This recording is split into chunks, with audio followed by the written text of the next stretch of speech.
Shall we listen? ஞானம். உலக புகழ்பெற்ற ரெமிங்டன் கம்பெனி, அதை நிறுவியவர் ஜேம்ஸ் ஹச் ராண்ட். அவர் தன் வாழ்க்கையை திரும்பி பார்க்கும்போது இந்த நிகழ்ச்சியை நினைவு கூர்கிறார். நான் என்னோட வாழ்க்கையை வெறும் சேல்ஸ்மேனாக தான் துவங்கினேன். ஒரு தடவை ஃப்ராங்க் முன்சி என்ற பெரிய பணக்காரரை சந்தித்தேன். நான் வேலை செய்த கம்பெனியோட பொருட்களை பற்றி விரிவாக அவரிடம் பேசினேன். எல்லாவற்றையும் கேட்டுவிட்டு ஆர்டர் எதுவும் தராமல் ஒரு லெட்டரை மட்டும் கொடுத்தார் அந்த பணக்காரர். சொன்னார், இதை எடுத்துக்கொண்டு வாஷிங்டன் போ, அங்கே என் மேனேஜரை பார் என்றார். வாஷிங்டனில் அவரை சந்தித்து அந்த பொருள் கூட தரத்தை விரிவா பேசி அசத்தி விட்டேன். உடனே $25,000 ஆர்டர் கொடுத்து விட்டார். திரும்பி வரும்போதுதான் ஃப்ராங்க் முன்சி தந்த கடிதம் நினைவுக்கு வந்தது.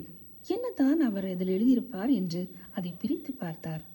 அதில் இப்படி எழுதியிருந்தது: இந்த கடிதம் கொண்டு வருபவன் நிறைய விஷயங்கள் தெரிந்தவன், பிஸ்னஸ் ஞானம் உள்ளவன். இவனிடம் பேசி நிறைய விஷயங்களை கறந்துவிடு, ஆனால் ஆர்டர் எதுவும் கொடுத்து விடாதே என்று. வாயுள்ள பிள்ளை பொழைச்சுக்கோ.